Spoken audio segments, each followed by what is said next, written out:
శ్రీమతి లత గారి ఆధ్వర్యంలో జూన్ 15-16 తారీఖుల్లో గానగాపురం యాత్ర మధుకరి సేవ సంప్రదించండి. నమస్తే, వెల్కమ్ టు సుమన్ టీవీ. నేను పద్మిని. ప్రసవంత పాటు ప్రముఖ ఆధ్యాత్మికవేత్త, ప్రముఖ న్యూమరాలజిస్ట్, లక్ష్మీ నరసింహస్వామి ఉపాసకురాలు స్రవంతి గారు ఉన్నారు. మాట్లాడదాం. నమస్తే అక్క. నమస్తే పద్మిని, ఎలా ఉన్నారు? బాగున్నాను. అక్క, మీ వల్ల నేను తిట్లు తింటున్నాను, ఆ విషయం తెలుసా మీకు? ఒక్కరోజు ముందైనా వెయ్యాలి కదా వీడియో అని మీరు నన్ను అంటున్నారు. కరెక్టే, నాకు ఐడియా ఉంది. ఒక్క రోజు కాదు, 2-3 రోజుల ముందు వేయాలని నాకు అనిపిస్తుంది. కానీ ఈ రోజు ఏకాదశి అయితే ఈ రోజే వచ్చారు మేడం. మరి నన్ను ఏం చేయమంటారు? మొన్న అలాగే ఒక వీడియోకి ఏదో కమెంట్లు పెట్టారు. ఒక్కరోజైనా శనివారం అష్టమి. అవును, ఈ రోజు ఏకాదశి. మీ ఏకాదశి వీడియో కోసం మీరు ఏం చెప్తారు? ఏకాదశిని ఎట్లా యూటిలైజ్ చేసుకోవాలి, మేము ఎలా ఆచరించాలి అని ఎదురు చూసే వాళ్ళు చాలా మంది ఉన్నారు.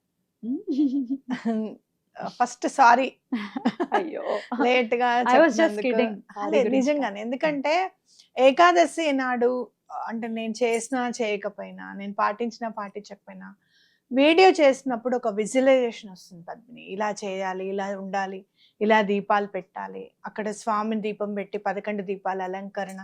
ఆ విజువలైజేషన్ వచ్చినప్పుడు వెంటనే ఒక 2 daysకి మనం ఏకాదశి వీడియో చేసిన నెక్స్ట్ డేనో నెక్స్ట్ డేనో నాకు ఏదో ఒక రూపంలో వెంకటేశ్వర స్వామి కనిపిస్తారు.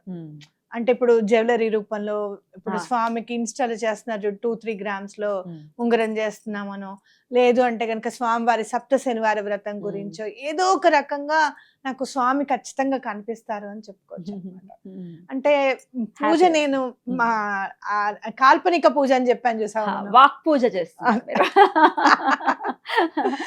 పైగా ఇంకో 10 మంది చేయించడానికి మీరు హేతు అవుతున్నారు కదా. అవును, చేసిన వాళ్ళకి, చేయించిన వాళ్ళకి, ప్రోత్సాహాన్ని ఇచ్చిన వారికి, ప్రేరణ ఇచ్చిన వారికి తత్ఫలితం ఇవ్వాలి అని సత్యనారాయణ స్వామి వ్రతం కథల్లో మనం చదువుకుంటాం. అవునవును, సో మీకు ఖచ్చితంగా ఫలితం ఉంటుంది. No doubt. సో సరే, నా ప్రశ్న ఏమిటంటే, రేపు గురువారము ద్వాదశి. ఆ తిథికి ఏమన్నా సిగ్నిఫికెన్స్ ఉందా చెప్పండి. కానీ ఈ రోజు ఇప్పుడు ఇమీడియట్ గా ఈ వీడియో పబ్లిష్ చేయిస్తాను కాబట్టి, పద్మిని ఏకాదశి ఈ రోజు. సో సాయంత్రం ప్రదోష సమయంలో స్వామివారిని కొలుచుకునే విధానం ఒకసారి చెప్పండి. సాయంత్రం కూడా ఆయనకి ఇష్టమే కదా పూజ అది చేసుకుంటే. సాయంత్రం వేళ ఎట్లా యూటిలైజ్ చేసుకోవాలో చెప్పండి. తప్పకుండా చెప్తాను పద్మిని. ఏదైనా సరే అధిక మాసం వస్తే గనక పురుషోత్తమ మాసము అని అనుకుంటాం. అంటే ఏంటంటే ఉత్తముడు ఎవరయ్యా అంటే పురుషోత్తముడు. ఆ పురుషోత్తముడు ఎవరయ్యా అంటే శ్రీరామచంద్రుడు. అవునా కదా, నడయాడినవాడు, మన నేల మీద నడయాడిన దైవం అన్నమాట. మరి ఆయన గురించి మనం ప్రత్యేకంగా ఏం చేసినా కూడా ఈ అధిక మాసంలో ఏదో ఒక రోజున ఒక్క దీపం వెలిగించిన స్వామి దగ్గర చాలా స్పిరిచువల్ గా, ఆధ్యాత్మికంగా మనం ముందుకు వెళ్ళడానికి చాలా మనకు ఒక బేస్మెంట్ అన్నమాట, స్ట్రాంగ్ బేస్మెంట్ అని అనుకోవచ్చు. మరి అలా చేస్తున్నప్పుడు ఈ ఏకాదశిని ఏమంటారు? ప్రతి ఏకాదశికి ఒక పేరు ఉంటుంది. ఈ ఏకాదశి పేరు ఏంటి అంటే పద్మిని ఏకాదశి. మన పద్మిని ఏకాదశి. ఎంత సంతోషంగా అనిపిస్తోందో. ఒకసారి ఎప్పుడైనా మీరు వీడియో చెప్పాలక్క, ఎందుకు ఈ పేర్లు వచ్చాయి అనేది నాకు ఒకసారి తప్పకుండా 24 ఏకాదశి తప్పకుండా చెప్తాను. ఇప్పుడైతే 26 ఈ సంవత్సరం. ఒకసారి మనం మాట్లాడుకో. అలాగే తప్పకుండా చెప్తాను. అయితే పద్మము అంటే ఏంటి ఇక్కడ అని అంటే గనక ఎల్లవేళలా, అంటే మీరు చూస్తే గనక ఎప్పుడు బురదలో ఉన్నా కూడా, బురదలోంచే పుట్టిన, బురద నుంచే ఫోటోసింథసిస్ చేసుకోవాలి కదా, తయారు చేసుకున్న ఫుడ్ని తయారు చేసుకున్న ఏమైనా కూడా ఆకులు అనేవి చాలా దూరంగా ఉంటాయి. మళ్ళీ అన్ని చెట్లకు ఉన్నట్టుగా ఉండదు. అవునా? అలానే ఇంకోటి ఏంటి అని అంటే బురద ఎక్కడ కూడా అంటదు. ఇట్లా తీసిన వెంటనే అలా జారిపోతుంది. ఎంత నీట్ గా ఉంటుందో చూడు. అంటే నా మనసు చాలా ఇదిగా ఉంటుందండి. వాళ్ళు మంచిగా ఉండుంటే గనక నా మంచితనం ఏంటో చూస్తారు. వాళ్ళు అలా చెడుగా ఉండడం బట్టే నేను ఇట్లా చెడుగా ప్రవర్తిస్తున్నా. ఇట్లాంటి ఆలోచనలు అనేవి మనకు ఉండకూడదు. నీ ఉనికిని ఎప్పుడు కూడా నీ ఉనికిలానే ఉంచుకోవాలి. అవతల వాళ్ళ బట్టి మనం బిహేవ్ చేయకూడదు. మన క్యారెక్టర్ మారకూడదు. పరిస్థితులు ఎలా ఉన్నా సరే, కమలం ఎట్లా అయితే బుర్రను అంటించుకోకుండా ఉంటుందో అలానే ఉండాలి మనము. కానీ అది టఫ్ కదక్క అసలు. అంటే ఇప్పుడు మనల్ని చాలా ఇబ్బంది పెడుతున్నారు అనుకోండి, మనం ఇన్ఫ్లుయెన్స్ అవ్వకుండా ఎలా ఉంటాము? వాళ్ళ గురించి ఆలోచించకూడదు. ఎలా అయితే బురదలో ఉన్నానని చెప్పి ఆలోచించకుండా తన పని తను చేసుకుంటూ వెళ్ళిపోతుందో కమలం గాని, కమలం ఆకులు గాని, అలానే మన పని మనం చేసుకుంటూ వెళ్ళిపోవడమే. ఇంకా వాళ్ళ గురించి అసలు కొంచెం కూడా ఆలోచించుకో. ఎలా డైవర్ట్ అవ్వాలా చెప్పండి. భగవంతుడి నామస్మరణ, భగవంతుడి నామస్మరణ ఉంటే కొండ నా వెనకాల ఉన్నారు, నా వెనకాల ఎవరున్నారో తెలుసా అని అంటాను చూసావా, అదే మన పిఠాపురం గురువు గారు. కరెక్ట్, అర్థమైందా?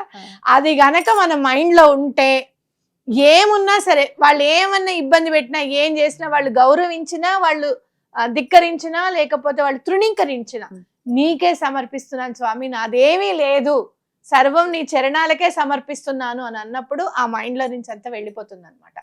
అలా నువ్వు ఉన్నప్పుడు ఆకులు ఎలా అయితే దూరంగా ఉండి నీకు కమలానికి ఫుడ్ అందిస్తున్నాయో, అలానే భగవంతుడు కూడా మనతో పాటే ఉంటాడు బురదలో. ఆయన ఎక్కడైనా ఉంటాడు కదా. మనం ఎలాంటి పరిస్థితుల్లో అయినా, నేను క్రిమి కీటకాదులు సైతం అలా అందులో కూడా నన్నే చూడమన్నాడు. కీటకమును ఉంది, కీటకం బురదలో ఉండంటే అది భగవంతుడు కాదని మనం అనుకోలేంగా, అవునా కదా? ఆయన కూడా మనతో పాటే. ఎలా అయితే ఆయన కూడా దుష్టుల దగ్గర ఉండి బురదలో ఉండి తన శక్తిని ఎప్పుడు కూడా మర్చిపోకుండా తన ఎన్లైటెన్ పవర్ ఎలా అయితే ఇస్తున్నారో, అది తీసుకోవడానికి మనం కూడా అలానే ఉండాలి అనేది గుర్తుపెట్టుకోవాలి. అందుకే ఈ పద్మిని ఏకాదశి నాడు మనము, పద్మిని ఏకాదశి అని ఎందుకు వచ్చింది అని మనం అనుకుంటే కనుక, ఏదైనా అధిక మాసం ఏదన్నా చేస్తే కనుక స్పిరిచువల్ గా ముందుకు తీసుకుని వెళ్తుంది అనమాట. ఆ స్పిరిచువల్ గా ముందుకు వెళ్ళాలి అని అంటే ఇది మనం ఆకలింపు చేసుకొని అర్థం చేసుకొని మనం ముందుకు వెళ్ళాలి అని చెప్పి ఈ పేరు వచ్చింది పద్మిని ఏకాదశి అని చెప్పుకోవచ్చు. అలాగే ఇప్పుడు మనం ఏకాదశి నాడు సాయంత్రం పూట మనం చదువుకోవాల్సిన స్విచ్ వర్డ్ చెప్తాను. ఈ రోజు సాయంత్రం కొంచెం పెద్దగా ఉంటుంది, కానీ ఎప్పుడు కూడా ఈతి బాధలకైనా, ఎప్పుడు కూడా ఆర్థిక ఇబ్బందులకైనా అని, ఎప్పుడు కూడా మనము దాన్ని ఏమంటారు హెల్త్ ప్రాబ్లమ్స్ కైనా అని అనుకోకుండా మనం ఏం చెయ్యాలి అని అంటే, ఈ రోజున మనం ఏం దండం పెట్టుకున్నా స్వామివారు అన్ని ప్రాబ్లమ్స్ తొలగించేస్తారు అనేది మనం గుర్తుపెట్టుకోవాలి. స్విచ్ వర్డ్ ఏంటంటే అచ్యుతం కేశవం కృష్ణ దామోదరం రామనారాయణం జానకీ వల్లభం. పాట రూపంలో కూడా ఉంటుంది. అవును, భలే ఉంటుంది, చాలా బాగుంటుంది. అచ్యుతం కేశవం కృష్ణ దామోదరం రామనారాయణం జానకీ వల్లభం. అంటే రాముడు గురించి మనం, పురుషోత్తముడు మాసం గురించి మనం చెప్పుకుంటున్నాం కాబట్టి ఇక్కడ ఖచ్చితంగా రాముల వారిని ఇన్వాల్వ్మెంట్ ఉండాలనేది మనం గుర్తుపెట్టుకోవాలన్నమాట. అలాగే ఇంకోటి ఏంటి అని అంటే, రేపు ద్వాదశి, గురు ద్వాదశి. ఇప్పుడు నేను ద్వాదశి గురించి కూడా చెప్తాను. మనం ఏదన్నా ఒక పని చేస్తున్నప్పుడు ఖచ్చితంగా ఇది చెయ్యాలి, మమకారంతో ఇది స్వామికి సమర్పించాలి. ఒక సంకల్పం అనేది జనించింది అని అంటే అది స్వామి వల్లే జనించాలి అని గనుక మనం ఒక మనసులో పెట్టుకుంటే, ఆ సంకల్పం ఎలా జనిస్తుంది, ఎలా ముందుకు తీసుకెళ్తుంది అనేది స్వామి డిసైడ్ చేస్తాడు. మనం ఇప్పుడు నువ్వు శ్రీపాద శ్రీవల్లభ చరితామృతం అనే బుక్స్ నేను 108 పంచాలక్క అని నువ్వు అనుకున్నప్పుడు, ఎన్నో అనుకున్నాం మనం, అంటే అనుకున్నప్పుడు నేను 108 వరకు అనుకుంటున్నామని నువ్వు అన్నట్టున్నావు. 108 నువ్వేనా అన్నది? 108 అంటే కొంచెం తక్కువ సంఖ్య అనుకున్నా. మనం 108 వరకు చేద్దాము. కొంచెం ఆ తర్వాత 108 నుంచి అది కాస్త 500కి వెళ్ళిపోయింది. ఎంత ఎక్స్పాన్షన్ వెళ్ళడము. ఇంకోటి మనం ఏదో అంటే ఒక హాల్లో చేద్దాం అనుకోని, కొంచెం ఎక్కువగా బడ్జెట్ అయినా పర్వాలేదు అని అనుకొని ముందుకు వెళ్ళినప్పుడు ఎంత కరెక్షన్ చేశారో స్వామి. అవునా? అలా కాదు, గుడిలో ఇవ్వాలి అని చెప్పి, పవిత్రత ఉండాలిగా ప్రాంతానికి, గుడిలో ఇవ్వాలి అని చెప్పి అనుకోవడము. అలానే మనము దిల్సుఖ్ నగర్ షిరిడి సాయిబాబా గుడిని ఎంచుకోవడము, వెళ్ళిన వెంటనే వాళ్ళు ఒప్పుకోవడము, ఏం పర్వాలేదమ్మా ఇవ్వండి అని చెప్పడము. రేపు అక్కడే అయితే అక్కడే ఎన్నింటికి రావాలి ఒకసారి చెప్పి? 9 o'clock. 9 o'clock వచ్చేయండి. దిల్సుఖ్ నగర్ సాయిబాబా టెంపుల్ అని అంటే ఇక్కడ మనకు తెలిసిందే, చాలా ఫేమస్ కదా. వచ్చేసేయండి, స్రవంతి గారిని కలవచ్చు, చక్కగా స్వామివారి పుస్తకాన్ని కూడా తీసుకోవచ్చు. వచ్చిన వాళ్ళకి భోజనం ఎట్లా అనేది నాకు ఎప్పుడు కూడా ఒకటి మైండ్ లో ఉంటుంది. పద్మిని అమ్మ కడుపుని చూస్తుందిగా, ఈ అమ్మ అంతే కడుపు ఫస్ట్ చూస్తారు. ఎలా అని అనుకుంటే అక్కడ నిత్యాన్నదానం బాబా గారి టెంపుల్ గురువారం ఎంతమంది వచ్చినా అందరికీ భోజనం సరిపోతుంది. కాబట్టి దాని గురించి మనం టెన్షన్ పడక్కర్లేదు, అవునా కాదా? ఇంకొకటి ఏంటి అని అంటే, అక్కడ మనం బుక్స్ ని డిస్ట్రిబ్యూట్ చేసేసుకున్న తర్వాత మనం ఎక్కడ వాళ్ళం అక్కడికి వెళ్ళిపోవచ్చు హాయిగా. అయితే ఇప్పుడు ఈ ఎందుకు చెప్తున్నాను అని అంటే, ఆ సంకల్పం వచ్చిన తర్వాత దాన్ని కరెక్ట్ గా మౌల్డ్ చేసి ఎక్కడికి వెళ్ళాలి ఏంటి అనేది ఆయనే డిసైడ్ చేసి ఎన్ని బుక్స్ ఇవ్వాలి, ఆ బుక్స్ వచ్చేటప్పటికి మనుషుల్ని మన దగ్గర ఉంచి నేను తీసుకొస్తాను మేడం అని చెప్పి నాగరాజ్ తీసుకొచ్చాడు. అన్ని బుక్స్ చాలా కష్టం అసలు. వచ్చేసాయి మేడం, ఇన్ని రోజులు పని లేదనుకున్నాను కానీ ఒక్కరోజు పని సరిపోయింది అన్నాడు. అంత బరువు చాలా. ఈసారి అవి లామినేట్ చేసి ఇచ్చారు, ఒక లీల ఎక్స్ట్రా ఉంది అని కూడా చెప్పారు ఆయన, గాంధీ గారు. Very good, very good. అందుకని అంటే ఇదంతా కూడా మీరు నమ్మండి, శ్రీపాద శ్రీవల్లభులే ఆయన దగ్గరుండి చేయించారు అని నా నమ్మకం. అది కూడా ఎక్స్ట్రా అధిక మాసం, గురుద్వాదశి అని అంటారు. ఎట్లా అయితే పద్మిని ఏకాదశి అని అంటారో అధిక మాసం వచ్చే ద్వాదశిని గురుద్వాదశి అని అంటారు. అంటే ఏంటంటే మీరు ఎవరైనా సరే గురువుని మీ జీవితంలో ఇన్వైట్ చేయాలనుకుంటే కనుక ఆయన మీ జీవితంలోకి రావడము అని అంటే ఆయనే ఎన్నుకుంటారట. గురువు ఎప్పుడు కూడా నాకు ఒకళ్ళు చెప్పారు, లివింగ్ గురువుస్ గురించి మనం కొంచెం ఇబ్బంది పడుతున్నప్పుడు చేసినప్పుడు, ఏమండి గురువు అనేవాడు మీరు ఎన్నుకోక్కర్లేదు, మిమ్మల్ని ఎన్నుకుని వస్తాడు అని అంటే నేను అనుకున్నాను, ఏమిటి గురువు మనల్ని ఎన్నుకుంటాడా, అంత పెట్టి పుట్టామా మనము అని అనుకున్నా. 10-15 రోజులకి నా చేతుల్లో ఇంగ్లీష్ లో వచ్చింది శ్రీపాద శ్రీవల్లభ చరితామృతం. ఎంత మెదడు మనకు అనుకుంటాం, మనకి చాలా తెలుసు అనేది ఉంటుంది మన మైండ్ లో. ఫేస్బుక్ లో శ్రీపాద శ్రీవల్లభ చరితామృతం తెలుగులోనే వస్తోంది. ఇది గురు చరిత్ర కదా మనం చదివాం, కొంచెం కథ తేడాగా ఉంది ఏంటి, లీల తేడాగా ఉంది ఏమిటనే మనకు బాగా తెలుసు కదా, ఫీలింగ్ కదా మనకి, గుర్తించలేదు. సరేలే నువ్వు ఇంగ్లీష్ లో వస్తే అన్న గుర్తిస్తావేమో అని చెప్పి ఇంగ్లీష్ రూపంలో వచ్చింది.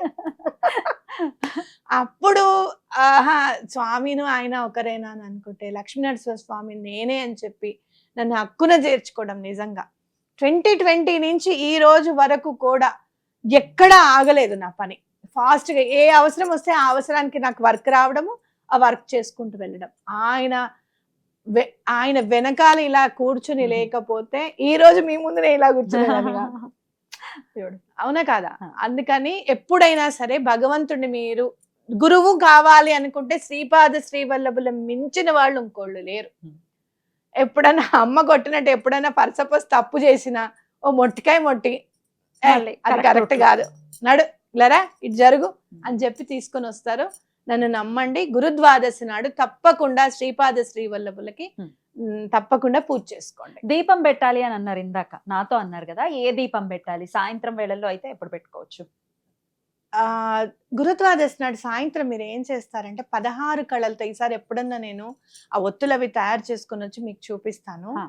16 కళలతో అలరారుతున్నారు అనంటే వాళ్ళు ఇంకా శ్రీరామచంద్రమూర్తి అన్నమాట. మనకి శ్రీపాద శ్రీవల్లభులకి శ్రీరామచంద్రమూర్తికి అభేదము, అవునా కదా? మనం ఏం చేయాలి అని అంటే ఒత్తులు చక్కగా కొంచెం లావుగా తీసుకొని ఒక ప్లేట్ లో 16 ఒత్తులు ఇలా ఒక్కొక్క ఒత్తి వేసి ఆ ఒత్తులు వెలిగి చక్కగా మీరు హారతి ఇవ్వండి స్వామికి. అది చేస్తే చాలా బాగుంటుంది. 16 వేయండి ఖచ్చితంగా. కాబట్టి ఆ 16 వేసిన తర్వాత స్వామికి తప్పకుండా దండం పెట్టుకోండి, మంచి జరుగుతుంది. అద్భుతం అక్క, చాలా చక్కగా తెలియజేశారు. రేపు పొద్దున్న ఖచ్చితంగా 9ంటికి హైదరాబాద్ పరిసర ప్రాంతాల్లో ఉన్న వాళ్ళు రండి, మనందరం స్వామివారి గుడిలో కలుద్దాము. స్వామివారి పుస్తకాన్ని స్రవంతి గారు అందిస్తారు, ఖచ్చితంగా తీసుకుని వెళ్ళండి. స్వామి కృపకి పాత్రకి రండి. చాలా అద్భుతంగా మాకు తెలియజేశారు. ఇంకా ఫ్యూచర్ లో వచ్చే స్పెషల్ డేస్ గురించి నేను ఆల్రెడీ రాసి పెట్టేసుకున్నాను, మీరు వచ్చినా రాకపోయినా వేసేస్తాను. ఒక్క రోజు కాదు, 4-5 రోజుల ముందే వేసేస్తాను. థ్యాంక్ యూ అక్క, నమస్తే. శ్రీపాదరాజం శరణం ప్రపద్యే. శ్రీదత్తరాజం శరణం ప్రపద్యే.